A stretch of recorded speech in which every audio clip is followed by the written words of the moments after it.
नमस्कार दर्शक बंधु ओडिया प्रेमटी को आपण मानक पुणी थे स्वागत। राज्य सरकार घोषणा कले बड़ खुशी खबर।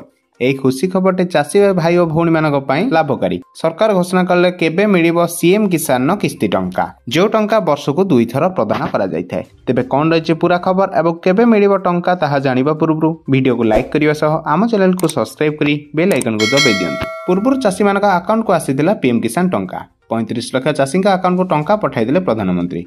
पीएम किसान सम्मान निधि योजनार 19तम किस्ती रे चाषी अकाउंट को टंका पठाइले प्रधानमंत्री, जहा जरिया 22,000 कोटी टंका व्यय करा जायथिला। जो ओडिशारू रही 34,97,147 जन चाषी। 8तम किस्ती तुलन में चलित किस्ती अधिक 3,43,447 जन चाषी सामिल होती।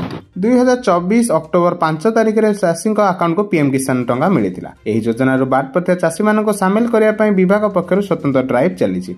आगो को अधिक चाषी सामिल हेबे बोली कृषि सचिव कहते। तेबे सीएम किसान को नहीं बड़ अपडेट रखिंट मुख्यमंत्री। आगामी अक्षय तृतीय रे मिली पारे सीएम किसान टंका। चाषी अकाउंट को सीएम किसान अर्थ पठाइबे मुख्यमंत्री। नुआखाई सीएम किसान चाषी मान अकाउंट को आसीथिला 2,000 टंका। चलित बजेट रे सीएम किसान व्यय बराद करछन्ती सरकार। पीएम किसान बाबद रे वर्ष को 3टी किस्ती 2,000 टंका लेखाएं मोट 6,000 टंका मिलुवा बेले सीएम किसान जरिया रे वर्ष को 2टी किस्ती रे 2,000 लेखाएं मिली 4,000 टंका मिलिबो। वर्तमान सीएम किसान योजना रे 45 लाख अधिक चाषी सामिल होइथिबा बेले पीएम किसान चाषी टंका प्राय 35 लाख छुई सारिछि। तेबे एहा थिला सीएम किसान योजना को नै आजिर बड़ अपडेट। तेबे एही परि खबर प्रथमे जानिया पई आम चैनल संगे जोड़ी होई रहंतु। धन्यवाद।